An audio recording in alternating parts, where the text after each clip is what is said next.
भाई जो गुरु बचन पे डट गे, कट गे फंद 84 के।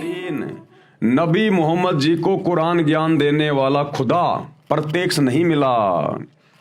यानी हजरत मोहम्मद को जिसने कुरान शरीफ का ज्ञान दिया था वो उनको प्रत्यक्ष आके नहीं मिला।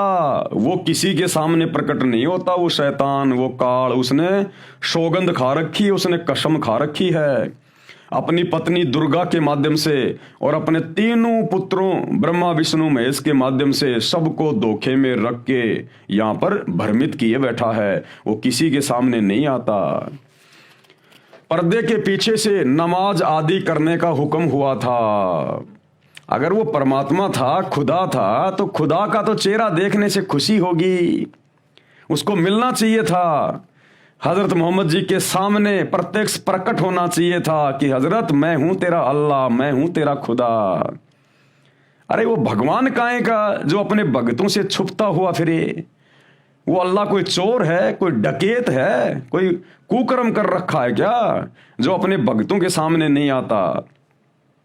अरे जो बाप अपने बच्चों के सामने नहीं आ रहा, इसका मतलब उसका मुंह काला है, यानी उसने कोई कुकर्म कर रखा है, उसको शर्म लग रही है, अपनी बेइज्जती का डर है, इसलिए वो अपने बच्चों के सामने नहीं आता।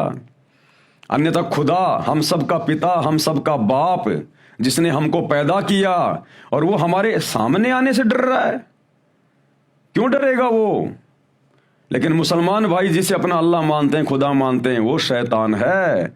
जब आप सतगुरु रामपाल जी के द्वारा बताई गई सृष्टि रचना को पढ़ेंगे, यूट्यूब पर जाकर वीडियो देखेंगे, सृष्टि रचना संत रामपाल जी, तो ये शैतान, ये काल कौन है जिसे मुसलमान भाई अपना खुदा मानते हैं, अल्लाह मानते हैं, ये क्यों किसी के सामने नहीं आता? इसने क्या गलती कर रखी है उस परमेश्वर के दरबार में, जिस कारण से उस अल्लाह कबीर ने, ओरिजिनल गॉड ने इसको श्राप दे रखा है, जिस कारण से ये किसी के सामने नहीं आता।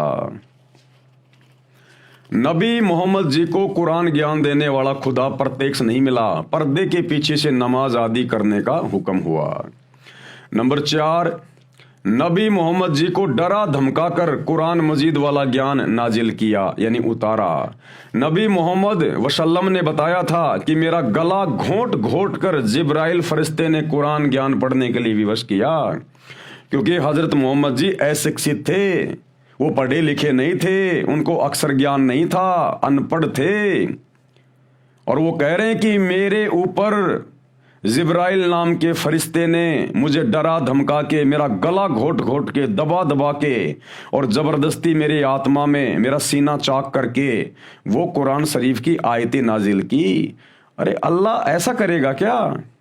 अल्लाह अपने बच्चों को कभी दुख देगा, तकलीफ देगा क्या? अल्लाह इस प्रकार से मार मार के कुरान शरीफ पढ़ाएगा क्या अल्लाह? ये तो शैतान के काम है, काल के काम है। पिता कभी अपने बच्चों को दुख नहीं देता, दर्द नहीं देता। अरे वो खुदा, उसके पास तो असंख्य सिद्धियां हैं, वो तो 1 सेकंड में अपने नबी का दिमाग चेंज कर दे, अनपढ़ को पढ़ा के रख दे, डरा धमका के, सीना चाक करके, अंदर आयतें डालना, फरिश्तों के माध्यम से डराना धमकाना। बेचारे हजरत मोहम्मद जी के पसीने छूट जाते थे, थर थर कांपा करता था डर के मारे जब उसके ऊपर आयतें नाजिल होती थी। तो वो ज्ञान ले रहा था, अज्ञान ले रहा था।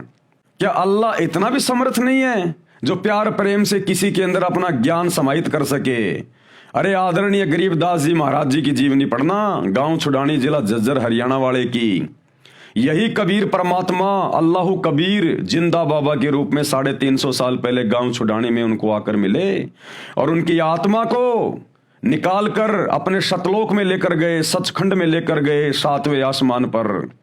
उनको सारे ब्रह्मांड दिखाए, ब्रह्मा विष्णु महेश दिखाया, काल दिखाया, ये शैतान दिखाया, दुर्गा दिखाई, इनके लोक दिखाए, अपने सचखंड में लेके गए। वहां का वो सुंदर शहर दिखाया, वो नगर दिखाया, वहां के सुख दिखाए, ठाट बाट दिखाए कि बच्चों तुम पहले यहाँ रहा करते थे, तुम सब नीचे जो काल के शैतान के जाल में फंसे हुए हो ना, तुम यहाँ मेरे पास में रहा करते थे।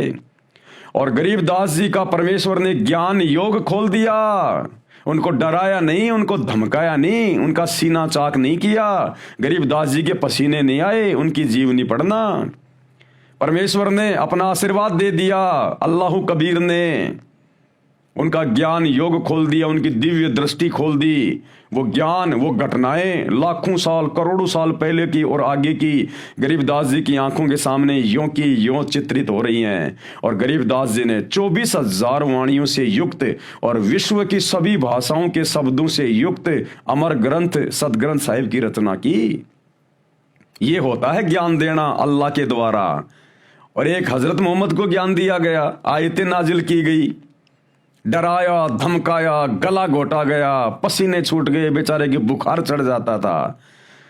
तो वो शैतान था, वो शैतान काल, अल्लाह नहीं था। जो गुरु बचन पे डट के कट गे फंद 84 के, कट गे फंद 84 के, कट गे फंद 84 के।